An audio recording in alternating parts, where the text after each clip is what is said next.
mini-series sponsored by the Centre for International Development, Social Entrepreneurship and Leadership of the University of the Sunshine Coast, or CIDSL as we are known. I'm your host, Richard Borden.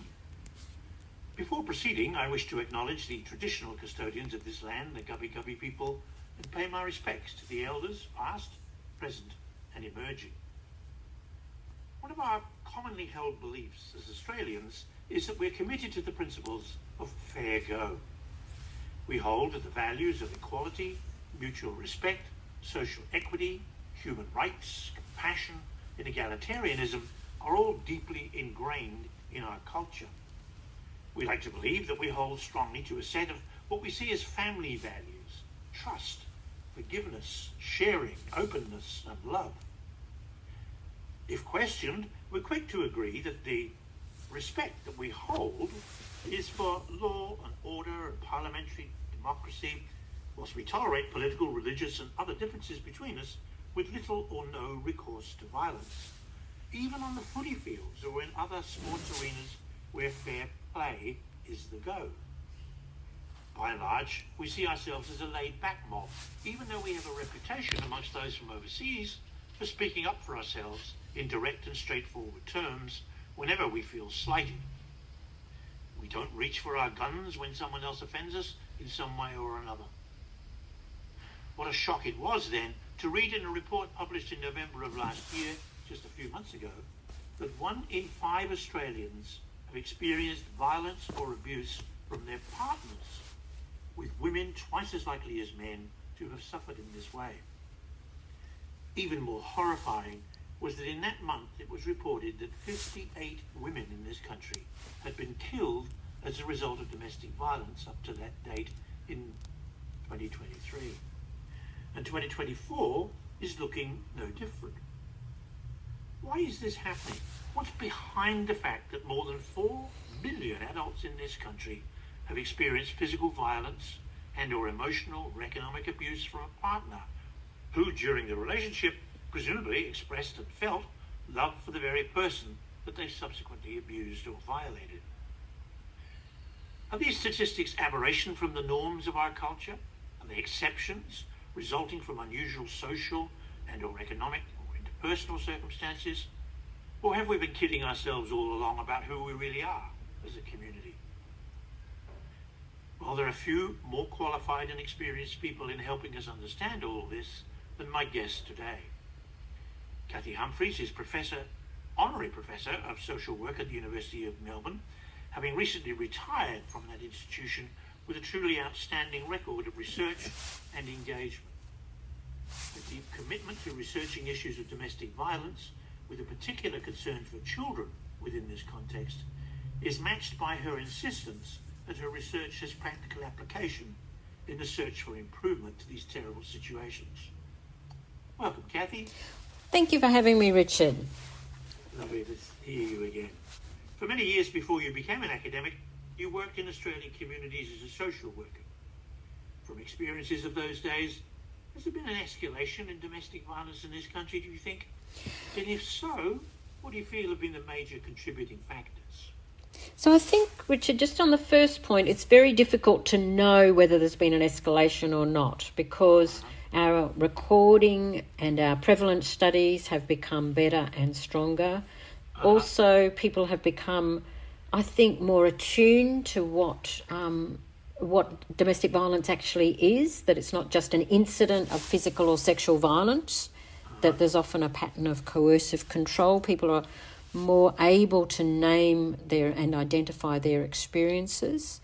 And also, I think that a lot of our cultural tropes, a lot of our cultural ideas have often made women invisible, so that all those aspects of the Australian culture that you were mentioning may not have spoken strongly to women's experiences, and particularly their experiences of violence and abuse that may have become invisible in this process. Right.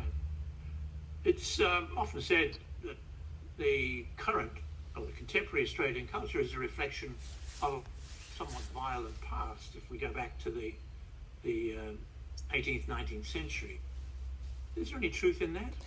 Well, I think that our cultural, our cultural trope of mateship actually isn't mateship between women, it's mateship between blokes. Mm-hmm. And that's very strong and in many ways a very positive aspect of our culture.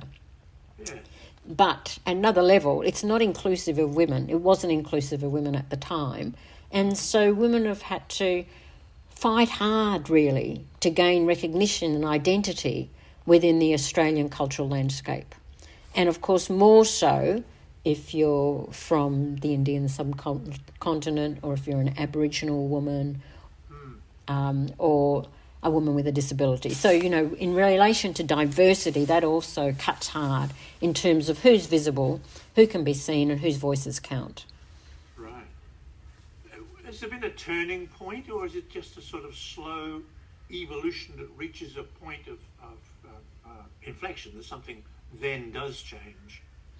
I think often we speak about the second wave of feminism. Mm-hmm. So when in the 70s the first women's refuges were established, and then that was a major watershed, I think, where we began to name the issues of violence against women, and particularly violence from an intimate partner, and that women were needing to flee and escape with their children to be safe. So that I think there was a watershed moment in the 70s. Recently, like just last week or the week before, there was a conference celebrating 50 years since the opening of Elsie's, the first women's refuge in Australia. Wow. So we have been working probably very actively for the last 50 years in naming and identifying domestic and family violence. And yet 1 in 5 are still suffering. So it does feel a lot of the time as though you're trying to resist this enormous push to continue to be disrespectful of women, to maintain violent attitudes that support that it's okay to be violent or abusive of women. And so it's hard to put that together because, of course, we know in our lives hundreds of men who are actually delightful, yourself included, Richard, who would never dream of hurting and disrespecting women. Right. So you've got, in a way, quite a deep divide between what we sometimes experience and understand from the men around us versus looking at a lot of the data and realising that, in fact, there are many people who are experiencing fear and living in states of terror that are very harmful for their health and well-being. I mean, from my own experience, that nothing in my family background at all would suggest any streaks of violence or even any wish to hurt, as it were. And so I take the point you've just made, that there is therefore a less than visible, let's not call them invisible, but a less than visible cohort of men in particular who harbour this desire to hurt. Mm. Mm. And I think that we do, when we're thinking about, well, what are the sources of this, and therefore how would you make changes? Yeah, exactly. Then it does begin with community attitudes. Mm-hmm. It does begin at that space of trying to prevent things happening before they start. And, that's what primary prevention's all about. And I guess that's where you have to go in the first instance. Mm-hmm. So I think that's a very important starting point for our conversation, really, is to name the community attitudes that sit behind it. And when we have some of the best surveys internationally about community attitudes in relation to violence against women. Is that right? Yeah, so we've got a community attitude survey that rolls out every 5 years. So we're tracking how things are going. Now, in some ways, some of that's good news. We're seeing a shift in community attitudes, but not amongst young men and to a lesser extent young women. So that is going backwards. Wow. So that's the deeply worrying, from the last community attitudes survey, that's the deeply worrying point, that in fact amongst young men, the under 25s, the attitudes in relation to women and their knowledge of domestic violence is going backwards. So that they're saying, whereas we know, it's more than, you quoted, it's twice as likely that women will be the subject of domestic violence. It's actually more than that in some of the prevalence surveys in Australia. But in the community attitudes, young men think that it's 50-50. So how is it... a complex issue, isn't it? Yeah. So how have we got to that point where we actually think, and that young men think that, in fact, men are equally victimised as women in the domestic violence situation, when in fact that's way, way from the truth. When you think about who's being murdered in domestic violence incidents, it's way more common for women to be murdered in domestic violence homicides, like 80%, 85% more likely. So that there's something that is going wrong in the messaging for young men and for younger women as well.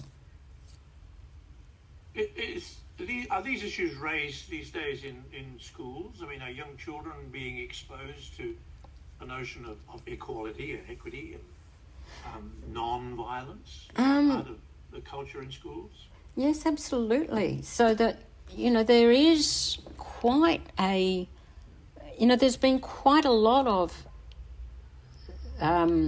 respectful relationships, education happening within schools, but I think that it's not having the reach that it could and should be having.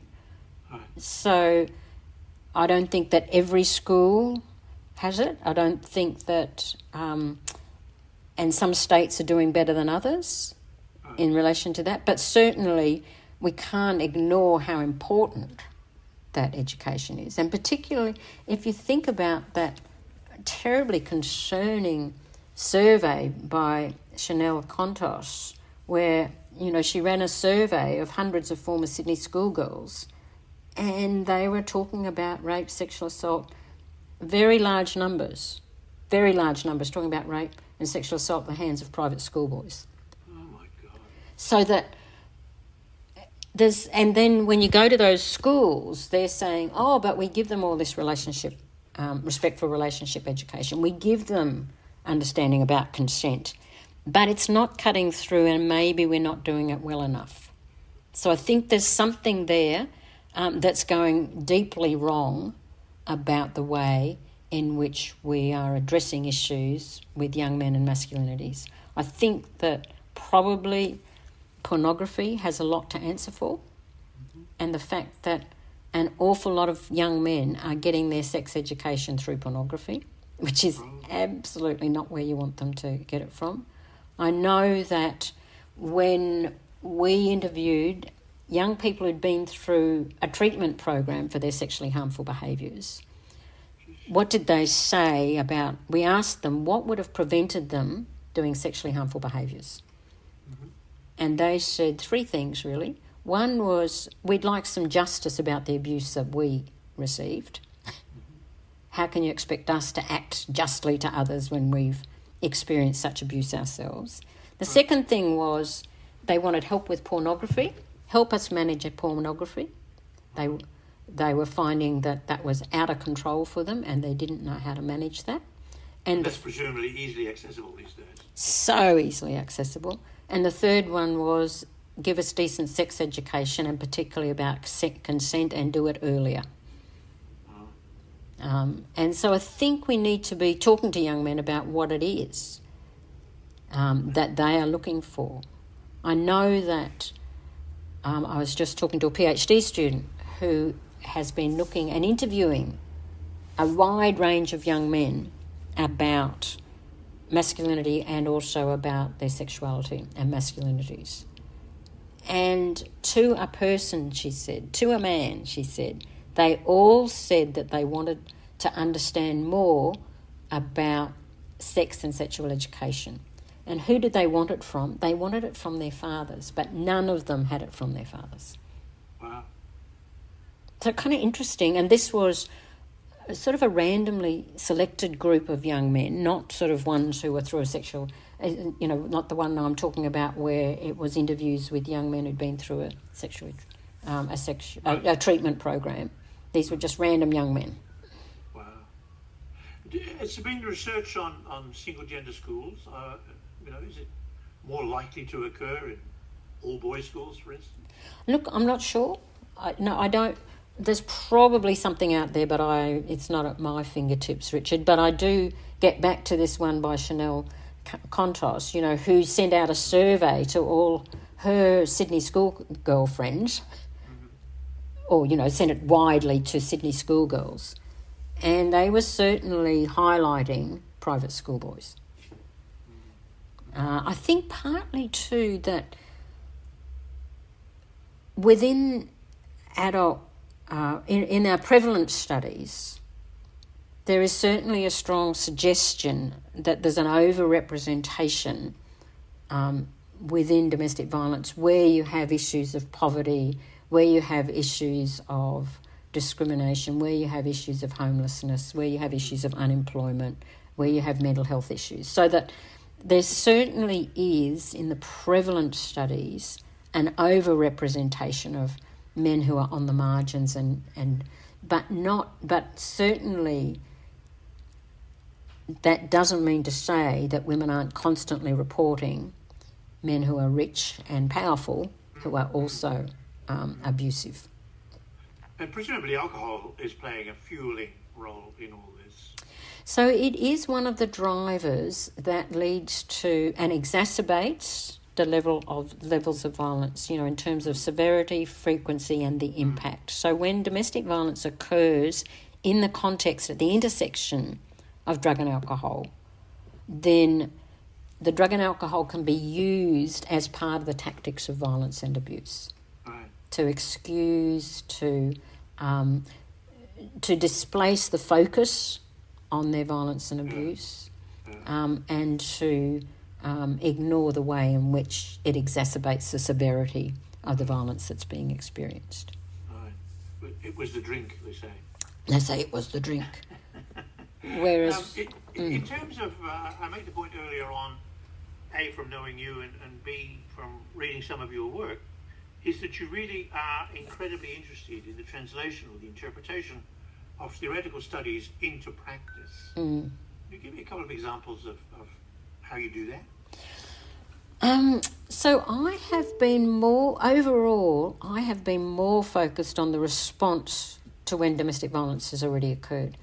As a researcher, it's incredibly difficult to research primary prevention and the impact of primary prevention. I can imagine, yeah. All right? So you know that it's the most important thing to be doing. Right. But I've tended to focus on, can we do a better response to domestic and family violence? And a lot of my focus has been on, can we do a better response to children living with domestic and family violence?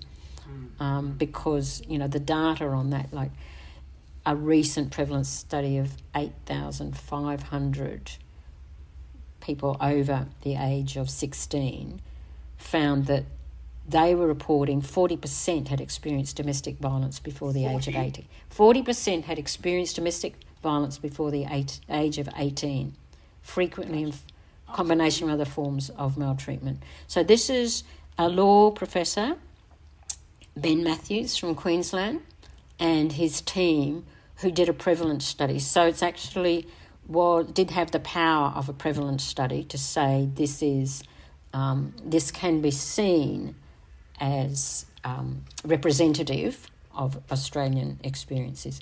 Even more worrying was the finding that of the young people in that sample aged between 16 and 24, so the younger ones, it was greater levels of violence. 43, almost 44% had experienced domestic violence. So in fact, when you're talking about, your first question to me was, has there been an escalation? That suggests some escalation insofar as those that are younger were reporting higher levels of violence and abuse that they had lived with than the older people in the sample that was taken. Back in was it the end of the 22? I can't quite remember. There was a national plan report on the ending violence against women and children. A, were you part of that? I was part of the consultations. Like, that was very widely consulted about, from people with lived experience of domestic violence, as well as academics, as well as people working at the front line, as well as government, community sector organisations. It was wide consultation on that plan. And what's its thrust? What is it actually going to try and do?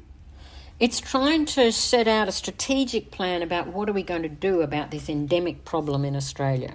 Is there a way forward? Is there a way of bringing down those horrible prevalence statistics to say that actually we're doing better with more respectful relationships between men and women, men and men, women and women, women and their children, men and their children? Like, how can we create a more respectful and less violent society?